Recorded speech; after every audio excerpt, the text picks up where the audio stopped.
Hey Cudahy to all my friends and relatives in four directions. This is Robert Pilot of Native Roots Radio presents I'm Awake.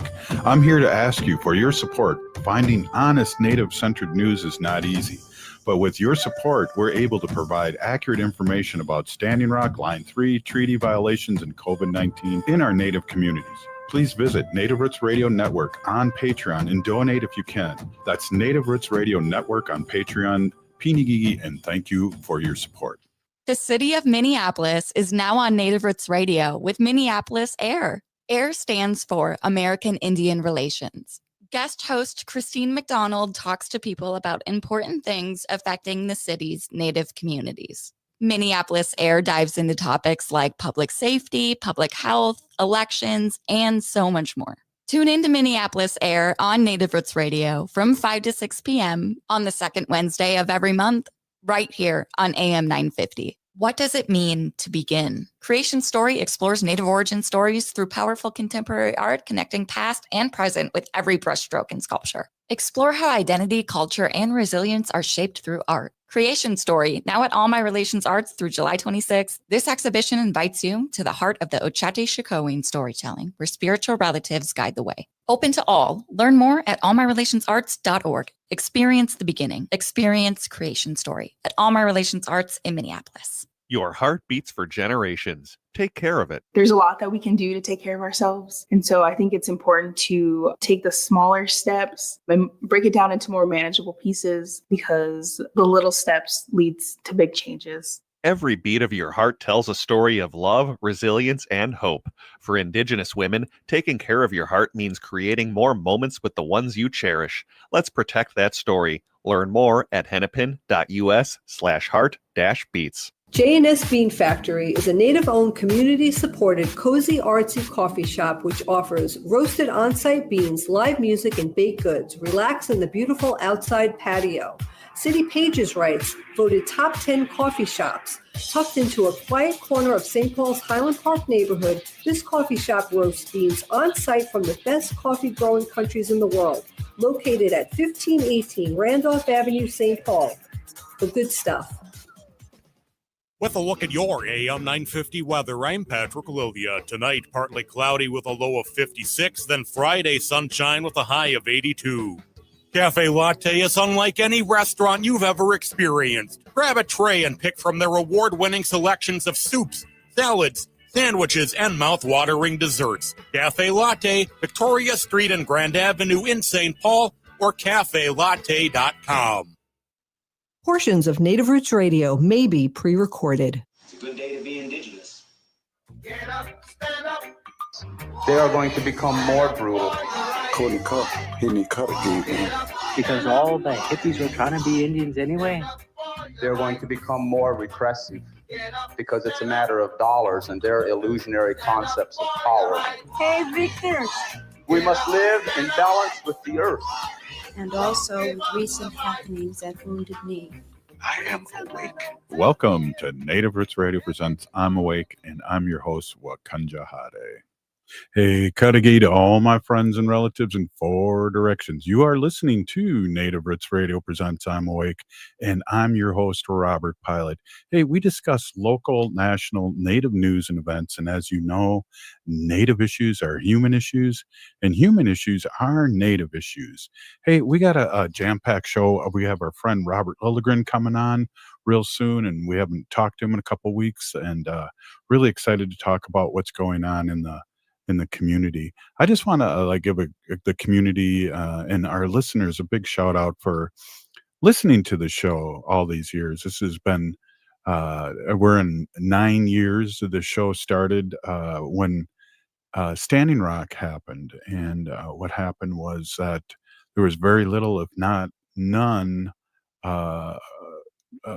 people talking about what was happening at Standing Rock, and that was the pipeline going right through a reservation in the Dakotas, and we felt it really was important to talk about that, and we've been blessed to be on the air ever since. We started out as an hour show, and then a 2-hour show, and now the last few years we've been on 5 days a week. And I just want to say a big peeny thank you to all our listeners out there. We really, really appreciate it. And we've had different guests on over the years. We've had people like Leonard Peltier, who's out now, and we say a big peeny to President Biden for the clemency. We've had actors on. We've had people that we really respect, and we have musicians, artists, writers. We've had so many different people on over the years, and I just want to give a big shout out and a big peeny to everybody. And again, listening to the show, I want to get our guest on here right away, Robert Lilligren. Welcome, Robert, CEO of Native American Community Development Institute here in the Minnesota in the Twin Cities. Welcome. Yeah, bonjour, Robert. Thanks for having me.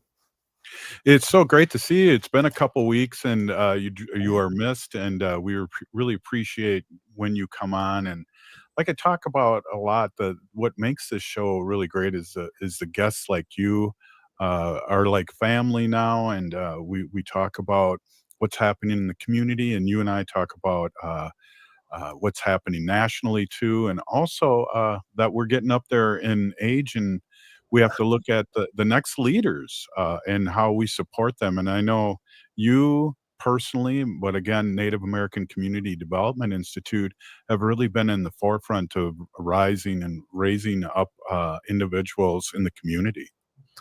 That is very kind, Robert. I appreciate all your kind words and having this time together. I always appreciate it. But right at this point in my life, anyway, it's how do we prepare to leave things better for the next generations? And there's so many amazing emerging leaders here within the Twin Cities, and making sure that these folks are supported and given opportunity. Yeah, definitely. And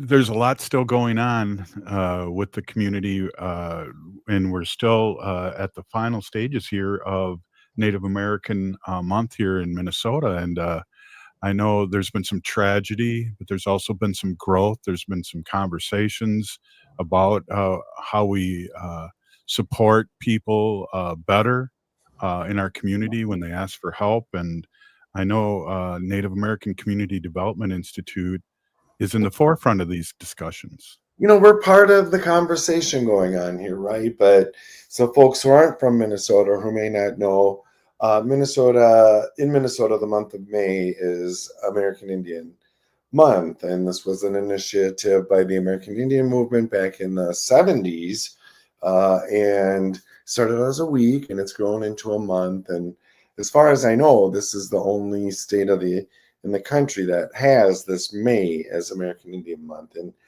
over the last years, it's become a really big deal, and communities across the state hold different kinds of events and celebrations and things. And so the big kickoff was scheduled for May 1st, and we did have some tragedy, as you pointed out here, that there were some shootings in the community over the day before May 1st. And so 5 people were shot dead within the community, and it just had such an impact. And there was a feeling of a lack of safety in the community, and that maybe celebrating wasn't the best thing for us to be doing on May 1st. And so we quickly, as a community, kind of re-envisioned this event, this kickoff event, as a prayerful event. We had some spiritual and cultural carriers that did prayers. We had a drum, we had songs, and it was much more solemn an event than I think we had planned for. But again, the community just adapted, and a lot of allies came forward as well. And so then slowly we kind of ramped up a lot of the activities that were planned. And I was away for a couple of weeks, so I missed some of them, but I'm sure, Robert, you were at a lot of the open houses and celebrations. Yeah. And then tomorrow we'll kind of finish it out, right? We'll have a scheduled kickoff parade tomorrow. The Minneapolis American Indian Center will have their powwow and 50th anniversary celebration tomorrow as well. Wow. I know. Wow. Isn't Wow. that something? It makes sense though. Oh, But I don't like to think about that. Robert, we've always joked around, especially off air about I always think 30 years ago was like the 1970s, but really it's the 1990s. right. 30 years ago. Right. Yep. It's a ways back there now. But yeah, so it's again the community kind of healing, coming together, but also recognizing we have things to celebrate, right? And so yeah, so let's celebrate and recognize that we still have a lot of progress to be made. Well, and then also with celebrating too, I believe too. I talked to State Senator Mary Kunesh today, and talk about all the good things too that have happened, maybe in the last dozen years or 10 years that our relatives would have never thought of happening too. So there's a lot of celebrating too. There is, and I'm glad you bring up Senator Kunesh, one of our Native elected leaders who's just done groundbreaking work at our state legislature.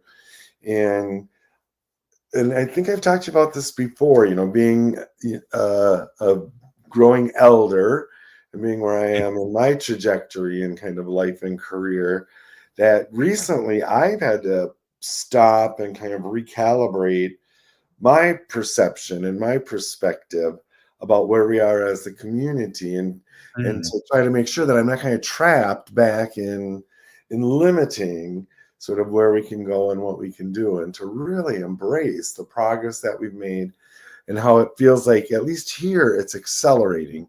Well, and I think on a national scale as well. And so to not limit myself by kind of thinking, oh, well, this is as far as we can go, or I pushed as hard as I can, or whatever. It's really limitless, and I just feel really fortunate to be alive in this era, to be part of what's happening. Well, too, like having the show, and we're in our 9th season, believe it or not, and talking to young leaders coming up, like we had Ruth Anna Buffalo on, and we had somebody working from Minnesota Indian Women's Resource on, and it's just like young, enthusiastic, and there for the community, and seeing that and hearing that here on Native Roots Radio, I've been blessed to see that secondhand. Right, and Ruth, I mean, I'm a big fan of Ruth Buffalo's and what she's brought to our immediate ecosystem here, and that's a perfect example with her organization, Minnesota Indian Women's Resource Center, that she comes in with sort of a fresh perspective. She's a former elected state representative in North Dakota, and she's not really limited, right? She is very innovative, out of the box, and it's just exciting to see what she's doing with the community. Hey, we're here with Robert Lilligren, and we're going to be right back. This is Native Roots Radio.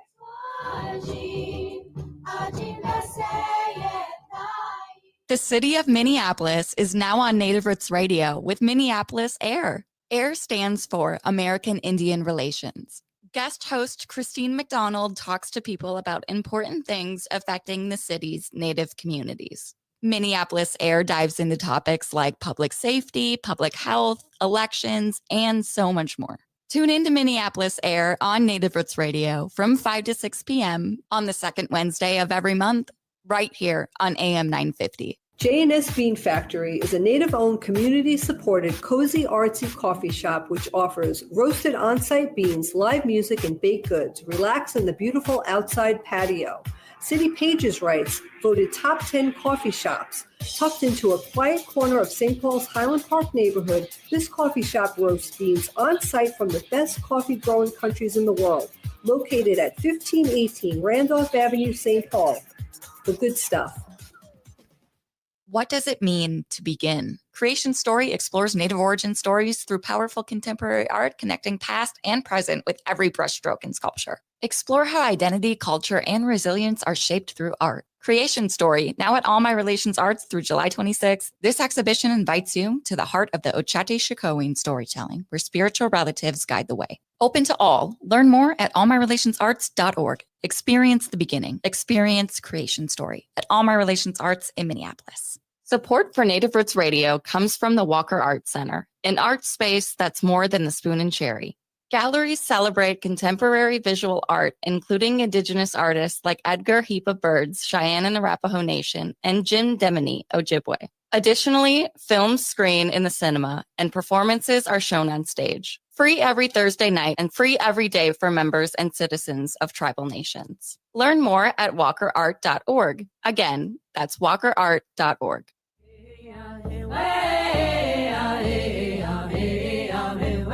Hi, this is Governor Walls. Thank you for listening to Native Roots Radio.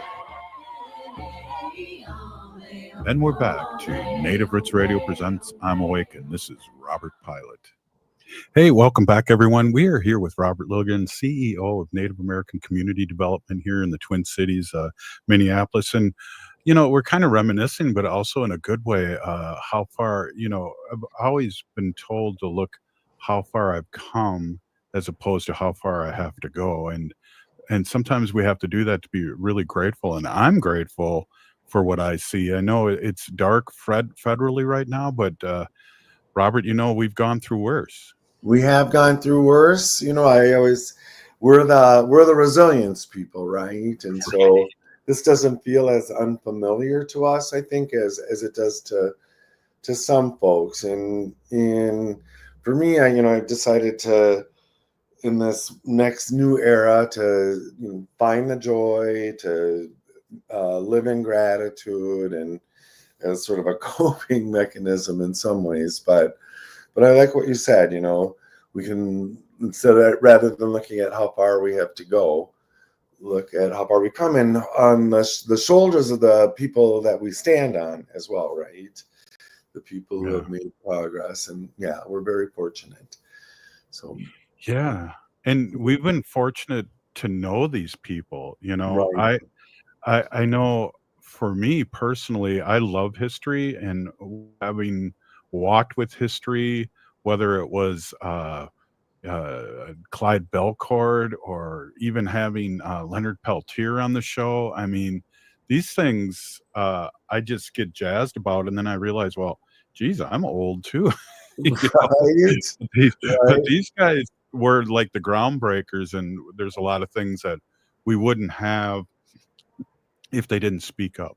Agree. And fight the fight, right? And I think of that generation as the founders, and that's in my mind. And you know, we've lost so many of them recently. Now they're our treasured ancestors, but they've left us quite a legacy. You're right. And so I feel like people like you, me, we're almost the exact same age, and sort of where we are in the generational trajectory. You know, we have an obligation to the founders to make sure that what we're passing on to the next generations is strong, intact. And just another thing that kind of indicates sort of how far we've come and then where we have to go. But I'm sure you followed this news as a St. Paul resident, but two important public spaces in St. Paul are going to be renamed to reflect the Dakota heritage here. And this is kind of a big deal. Yeah. And it's been an incredible level of activism from the community, responsiveness from the public sector jurisdictions that are involved, but a reserve that was formerly called Bruce Vento, he was a revered congressperson in the area, is now going to be renamed Wakan Tipi, holy dwelling or dwelling of the divine. And then the Mounds Park, which was burial mounds, right? That was kind of desecrated through the years, but that is going to be returned to a Dakota name, and I don't know how to say it. Do you? Robert? No, not yet. But we did talk about this, and it is such a big deal because I remember we talk about being old, but I remember being, I think the Winter Carnival had a castle up there one year, and people were walking all over the mounds. And I mean, that's 50 some years ago, but it's in my lifetime. Well, for sure. I think that word is something like, and I'm not a Dakota speaker, but Imnizaska, something like that. I think it means like gravesite or graveyard, and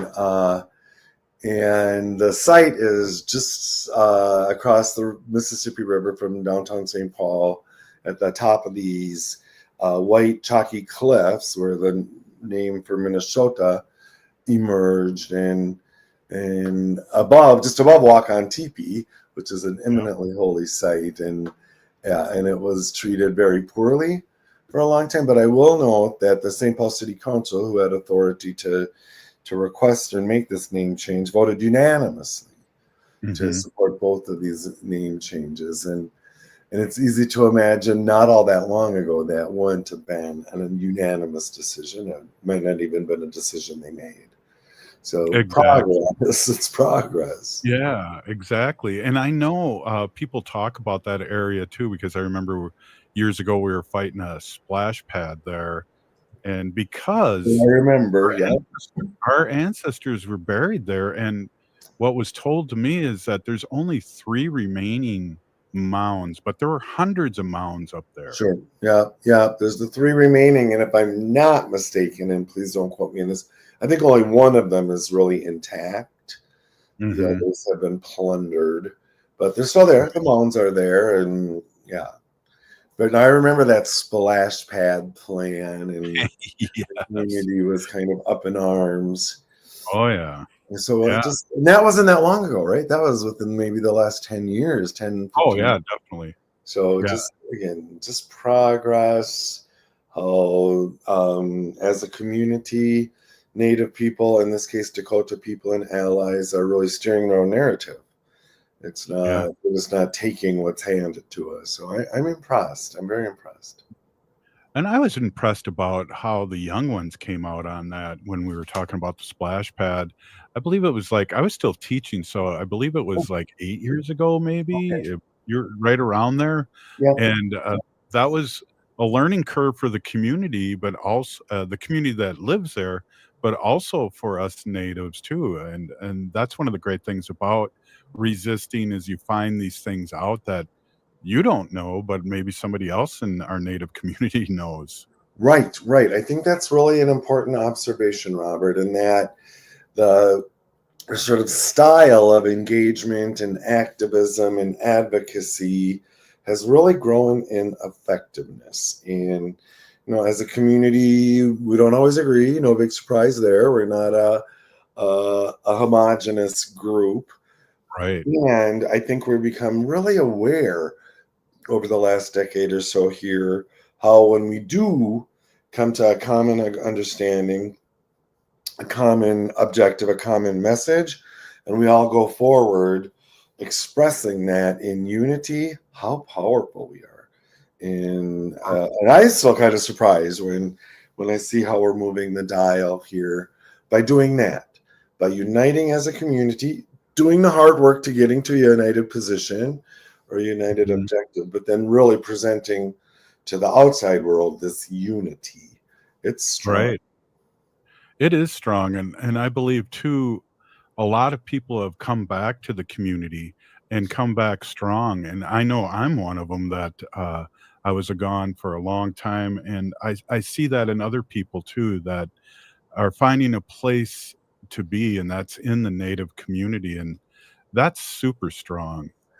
Agree. And then as a community, here we're in the urban setting, right? There's 100 tribes represented within the population of the Twin Cities. We have our 11 federally recognized tribes. And so it's very diverse. And so we have to be deliberate as a community about how we come together, how we express our indigeneity, right? And how we can come together. And we have these fundamental kinds of conversations that we have here and that we need to have.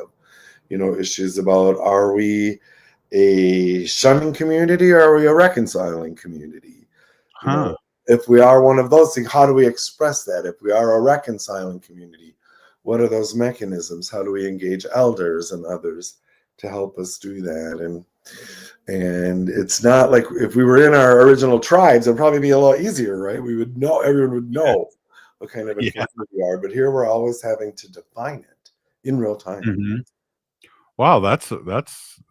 I really have to think about that. That's awesome that you brought that up. One of the things I really enjoy about having conversations with you and other leaders is that our listening audience, because we're having a conversation here, and our listening audience really digs it and learns, and that's we have so many allies out there that listen to this show and listen to AM 950 and civic media all across the country, and appreciate this kind of talk because they don't know.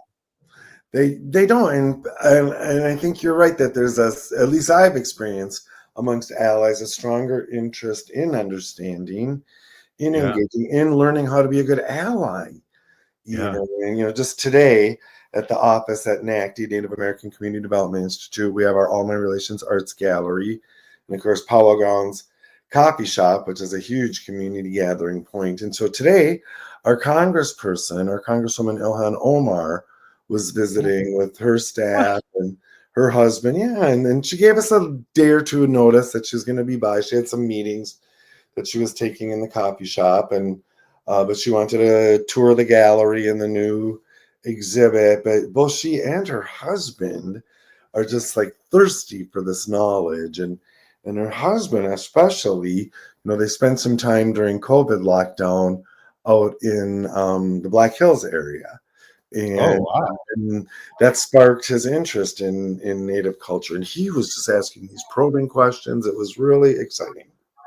Let's talk a little bit more about that, because I had Ilham on early in her career, and I'd like to talk a little bit about that. Whoa. Hey, we're here with Robert Lilligren, Native American Community Development Institute, and we'll be right back. This is Native Roots Radio.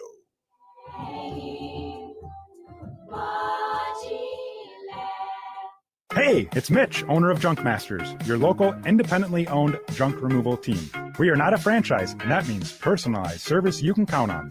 Spring's a season for cleaning out the things you're ready to let go of. Whether it's one item or a full property cleanout, we handle it all, residential or commercial.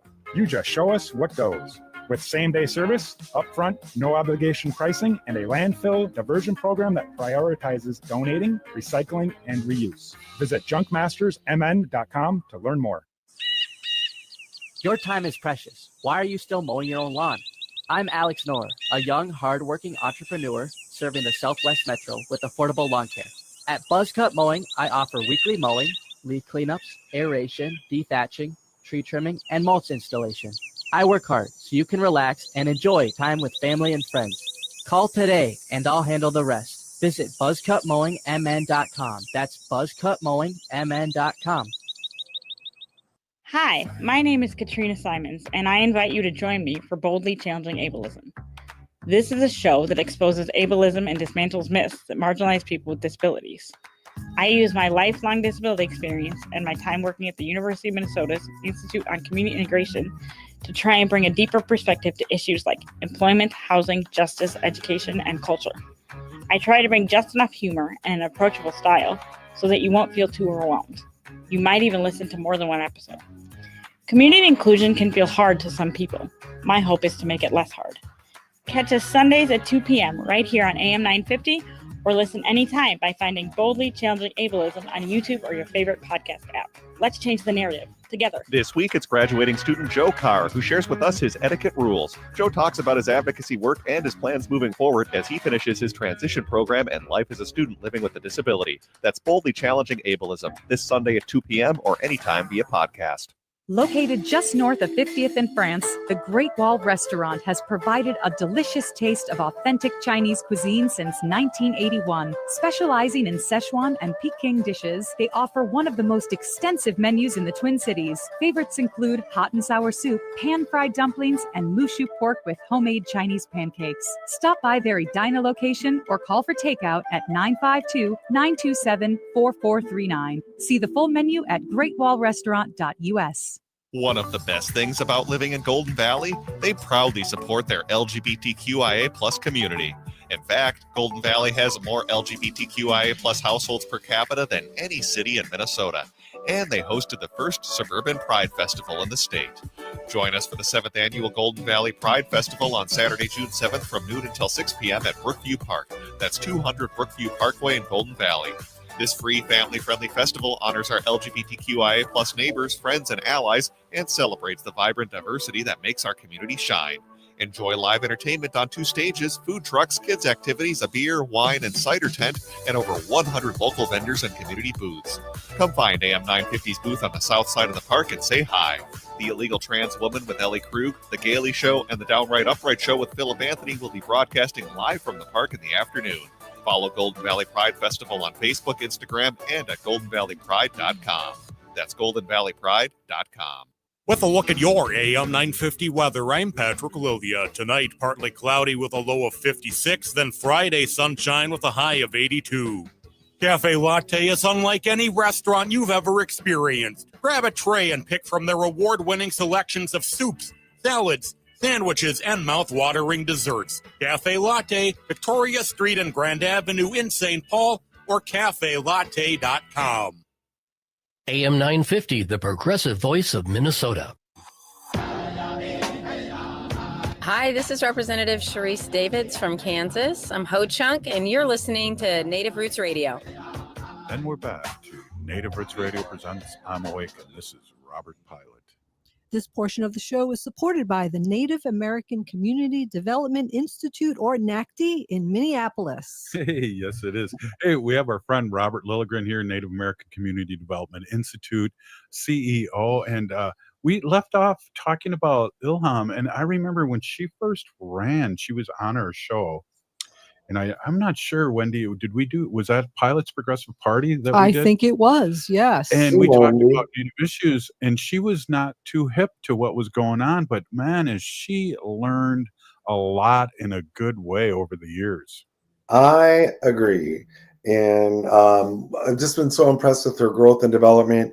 I knew her back when I was in City Hall, and she worked for a Minneapolis City Council member, and then entered politics with the state legislature, and now she represents us in DC in Congress. And one of the things I'm so impressed, she shows up in community, right? And yes, today was very low key. She had some meetings at Powell Grounds Coffee Shop. She and her husband wanted to see the show in the gallery, and so there was this kind of a low key approach. We knew she was coming, but she'll just show up at community events and.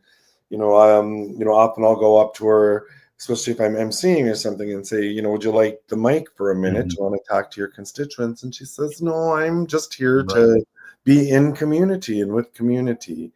And I really respect that. There's not a lot of politicians that would refuse a microphone when offered.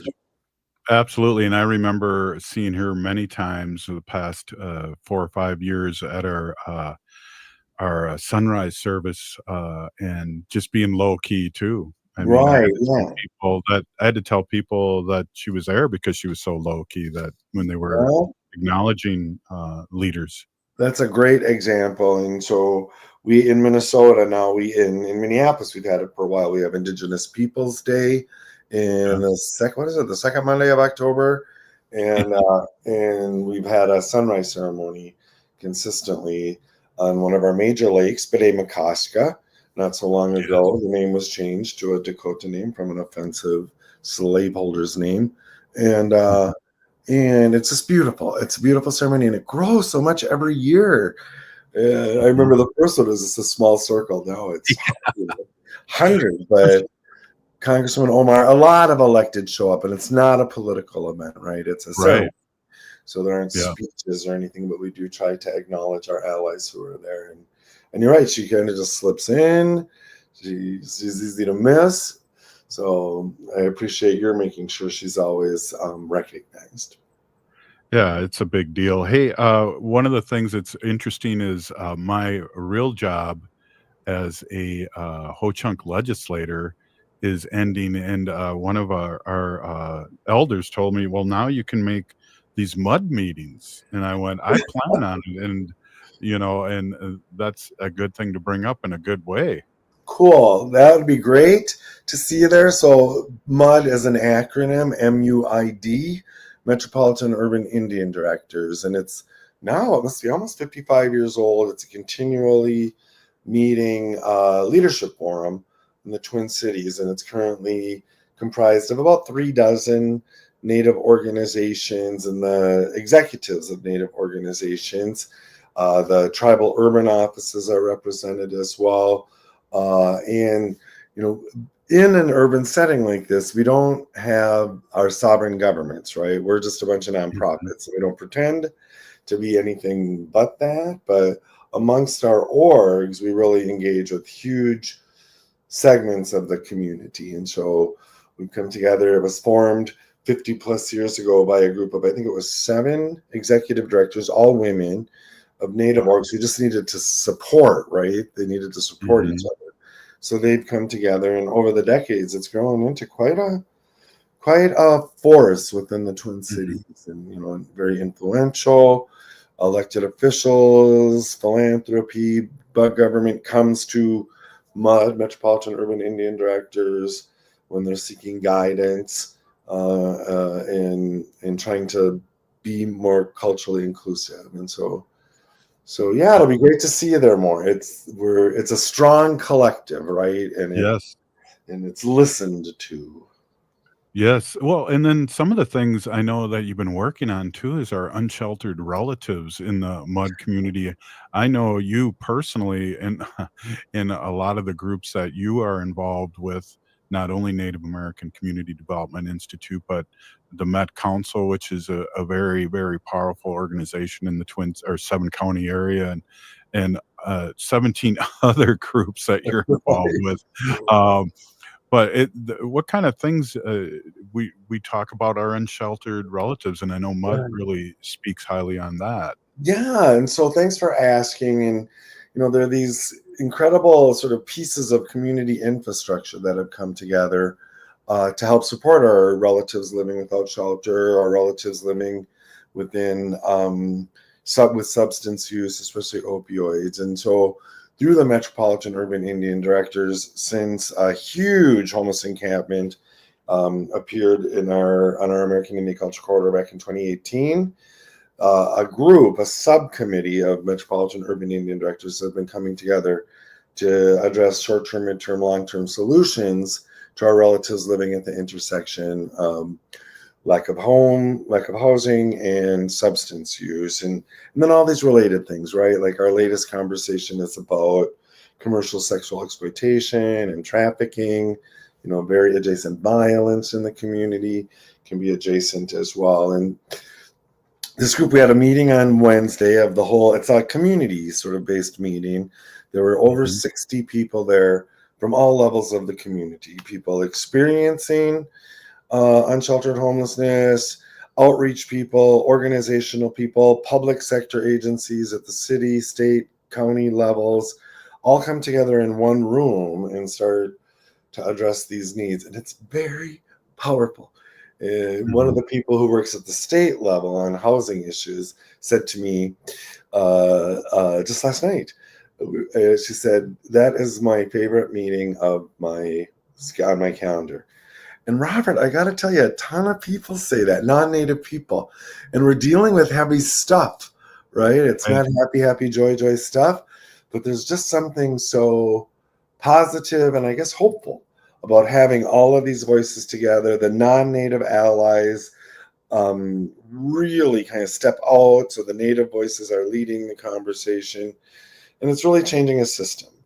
And it's so rewarding to be part of that. And then sort of an offshoot of that through the Metropolitan Urban Indian Directors is that we now have what we call the multi-jurisdictional response to unsheltered homelessness, where the Native community is leading the state, the county, the regional government, the city government, executives, people who control resources, resource holders, right?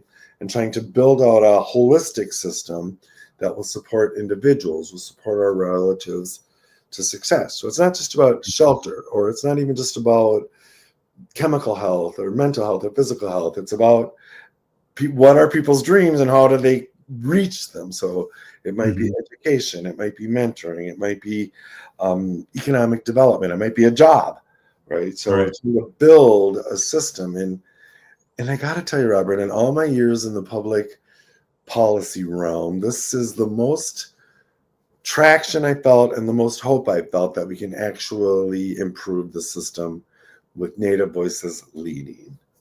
That's awesome.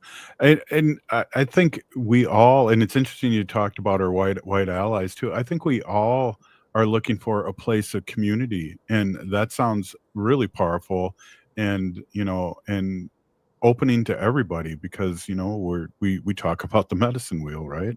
And by numbers, we're a small community, right? And so Right. to really get anything done, to do systems change, we need our allies. And so this group, this Metropolitan Urban Indian Directors Subcommittee that I chair on these issues, the allies went together and made a sort of a standard of conduct document about how to be a good ally, and Cool. it's just beautiful, right? And the first, I think it's the first article is the Native Voices Lead, right? Mm-hmm. And yeah, so it's this kind of goofy little group. Our revered ancestor Marlene Hagamo and our elder Mike Gozy really prompted this group to come together at All Nations Church here back during the era of the Wall of Forgotten Natives. And it's been growing since then, and there's something special happening there, and it's exciting to be part of it. Well, I can't wait. I got another month, and I'll be showing up to those meetings for sure. Congratulations on your service to your nation. That's a Well, big. and I really appreciate you saying that. And you had a lot to do and support me when I ran. I just, things weren't in the cards for the second run. We kind of got gerrymandered out of the Twin Cities, but I have nothing but good thoughts because there's so much, as you know, Robert. It took me a couple of years to figure out how this government ran. Right. Yeah, just when you're figuring it out, right? Yeah. You're leaving. But good things ahead, and a chance to be in the community, and I think not to take away what tribal governments do, because I know it's daunting and every day. But it seems to me like groups like you and American Indian Movement and all the groups that have been around, with less people making decisions, more things happen, and I've gotten to appreciate that more. Yeah, that's an interesting observation. And a tribal government is responsible to their nation, right, and to their citizens. And Right. so it's a little different in the urban community. We're not in our sovereign territory here, and so it's understandable. The focus for the tribal government is on the tribes. In the urban centers, it's the urban community. Absolutely. Well, Robert, I just want to say I'm glad you're back, and I hope to see you tomorrow at the parade. Oh yeah. Very important for our 10 o'clock gathering at Little Earth for the folks who are in town. Yeah, you want to say that again? I think I was talking over you. Yeah, 10 a.m. gathering at Little Earth, Cedarfield Park, right outside Little Earth of United Tribes here in Minneapolis, and we'll step off at 10:30. Well, again, Pinagigi, thank you so much for coming on, and all you do for the community and all you've done for the community over the years. We have to really get into your past too, because it's unbelievable what the glass ceilings that you've broken over the years. So again, thank you so much, Robert. Thank you. Chimiwech. We'll see you tomorrow. Hey, this is Native Roots Radio. Up next, Wendy. Hey, Wendy, with your sacred animal portion here. Excited to talk about animals as usual. Right on. Hey, this is Native Roots Radio. We'll be right back after the short break. Stay with us. Oh, Rudy Luther Toyota has a great way for you to purchase your next vehicle. It's the Toyota Smart Path. You can shop at the dealership or on your couch. Shop smarter by saving time, and remember, they'll have the best prices and no surprises. You can browse the available vehicles, use the Smart Path payment estimator to customize your own payments, apply for financing, and then finalize your purchase. Smart Path is the smartest path to your new vehicle. Check it out online at rudyluthertoyota.com or stop by Rudy Luther Toyota, 5 miles west of Minneapolis on 394. The city of Minneapolis is now on Native Roots Radio with Minneapolis AIR. AIR stands for American Indian Relations. Guest host Christine McDonald talks to people about important things affecting the city's Native communities. Minneapolis Air dives into topics like public safety, public health, elections, and so much more. Tune in to Minneapolis Air on Native Roots Radio from 5 to 6 p.m. on the second Wednesday of every month, right here on AM 950. Support for Native Roots Radio comes from the Walker Arts Center, an art space that's more than the spoon and cherry. Galleries celebrate contemporary visual art, including Indigenous artists like Edgar Heap of Birds, Cheyenne and Arapaho Nation, and Jim Demini, Ojibwe.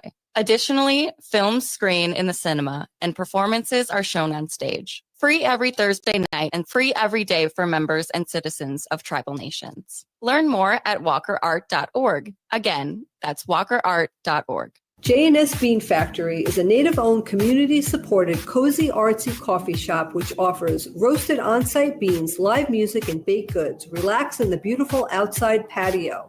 City Pages writes, voted top 10 coffee shops. Tucked into a quiet corner of St. Paul's Highland Park neighborhood, this coffee shop roasts beans on-site from the best coffee-growing countries in the world. Located at 1518 Randolph Avenue, St. Paul. The good stuff. Oh, this is Dallas Goldtooth, and you're listening to the Native Roots Radio. Hoka, hicha, wecha. Welcome back to Native Roots Radio presents I'm Awake, and this is Robert Pilot. In this portion of the show, we'd like to bring awareness to our Minnesota wolf population. Say no to the hunt. No. Woo! No. No. Hey, this is our sacred animal portion here. And Wendy, you've been doing this for 9 years on Native Roots Radio. I was a young person when we started the show. Yeah, we were both young. Hey, I want to introduce my awesome and beautiful wife, Wendy. Wendy's been an animal advocate for many years, probably all your life, right?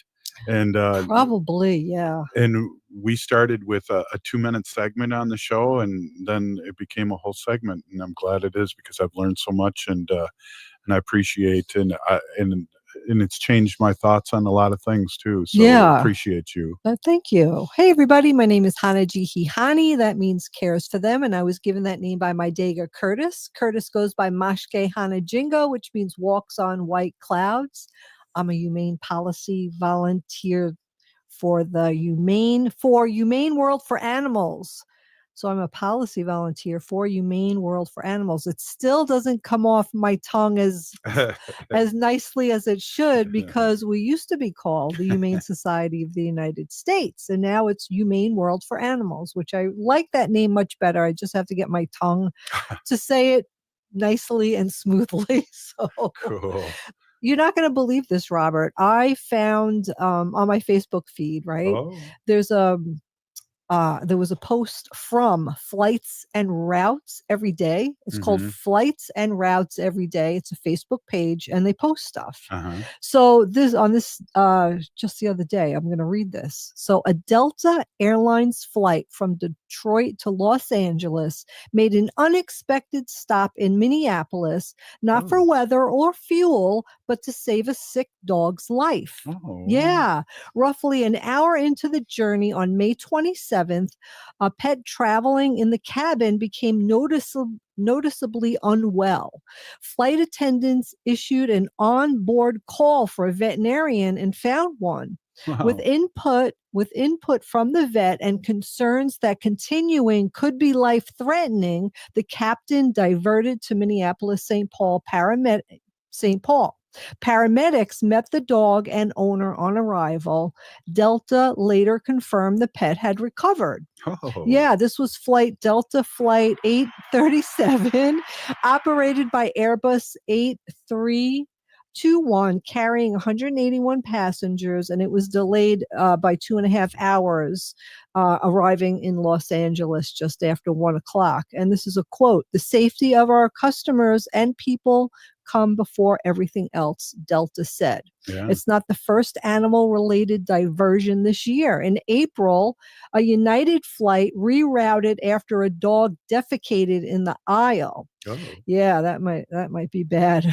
Yeah. I don't know if I'd want to be on that flight. That must have been really bad. Depending on how big the dog was. Exactly. They have to be small. You never know if it's a service dog. They could be any size. So yeah. Earlier this month, pigeons twice grounded a Delta A220 in Minneapolis, but a dog saved mid-air. That's rare, and depending on who you ask, kind of heartwarming. So that was the post. I gotta say this, Wendy. When we fly, I'd say 90% of the time when we're going to New York, we take our dog. Yeah, we do take Wanda with us. Yeah, we do. I mean, she's a little dog. She weighs less than 10 pounds. She's in a little soft little carrier. It fits right under the seat in front of us. But I have to call ahead and I have to book her on my ticket. And then when we check in, we have to go to the service desk. We have to check her in. They have to give her a tag for her little carrier. And she gets like a little boarding pass. So she gets her little doggy boarding pass. Well, and I think the last time that I took her back by myself, there was an empty chair, which I totally lucked out and put her next to me, and she was awesome. Yeah, depends on the flight attendants too. I mean, I've had some of them where it's like, oh yeah, it's okay to unzip it a little and let her head pop out, and I've had others where like, no, that's against the rules. You have to keep her underneath the front, the seat in front of you. Sometimes I'll pick her up and just put the whole carrier on my lap and then put my hand inside just to pet her. Yeah. It helps me as well. Yeah. It does. I forget about how good of a flyer you were. You've really come a long way, come to think of it, since we first 20-some years ago met each other. Absolutely. Yeah, I was not a good flight person. You are now. Yeah. Well, I had a bad flight once, so, scary. Oh, yeah. So I have a couple of, I haven't done this in a while, but I have two cartoons, so I describe the little cartoons and I tell you about them, and they're pretty funny. I know it's funny that you do that. I think it's hilarious, but you do such a good job at it. So that's awesome. Sometimes they're hard to describe. So here are two cartoon dogs. One is very, very old with no teeth, and one is very young. And they look like they're walking through the park. And the old dog has a cane, and he's walking with a cane. And they're talking to each other. So the old dog says, "I can't for the life of me remember where I buried them all." And the young dog said, "Relax. At your age, it's normal to experience some memory and bone loss." Oh, jeez. Ta-dum-dum. Wait a minute. Yeah, I got to find that. There it is. There we go. Exactly. I know. I spilled my water looking for that button. Okay. Well, now you have it handy. You have to make a little mark at it. Okay. So here's another one. And there's a dog in the living room, and he's dancing. So he's break dancing in the living room, this dog, and it looks like he's dressed like John Travolta from Saturday Night Fever. Saturday Night Fever. Yeah, he's got bell bottoms on and like sparkly shirt with a big collar, and his chest is hanging out. So the dog's dancing in the living room, and his people are in the living room watching him. So there's a woman and a man. So the woman says, "I think we've told him to get down too many times." Wait, is it? There it is. So they're kind of funny. I really like them. Yeah. So I've been talking about the hummingbirds. So the hummingbirds are around. We have a lot of our garden in our front yard, which we took, a few years back. We took away our grass. We have no grass. We just have all pollinator plants and flowers out there. So we have these plants. Excuse me, I have no idea what they're called. I'm like the worst gardener. Wait a minute. I can't. It's terrible. It's like, I don't know what they are. So anyway, I feel embarrassed about it. But anyway, they have like the like cup shaped, so they hunt for hummingbirds. But anyway, and I talk about this all the time, and I probably talked about this already, but keep your hummingbird friends happy and healthy. Hummingbird nectar can spoil, especially in hot weather. So remember to regularly empty and clean their feeders, even if it doesn't look like they've been touched. Yeah, so if it's less than 70 degrees out, you could do it once a week. So at 70 degrees, once a week, clean the feeder. You want to just you want to clean it with hot water and white vinegar. That's all you want to do. Don't use any type of soap because it leaves residue and it could poison the poor little hummingbirds. Yeah, we get the hummingbirds in our backyard. Yeah. We're going to have to do that again. I know. So if it's like 71 to 75 every 6 days, 76 degrees to 80 degrees every 5 days, and so on and so forth. 81 degrees to 84 every 4 days. If it's really hot, every 85 degrees to 88 degrees every 3 days.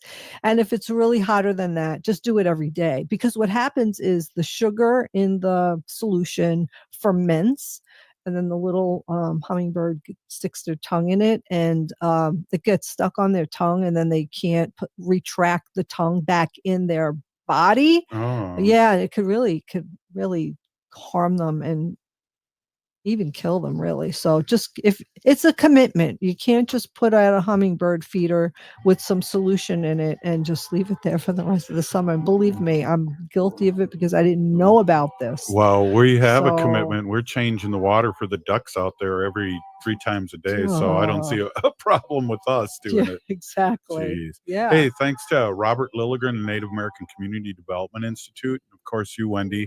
Appreciate you and all the information that you bring. I never knew that about hummingbirds until you told me. Yeah. Hey, if you're listening to this show, you are part of the resistance from Chief Plentycoops, the ground in which we stand on. It's sacred ground. It's the blood of our ancestors. We need to resist, divest, join a group, run for office. We're still here. We are the 7th generation.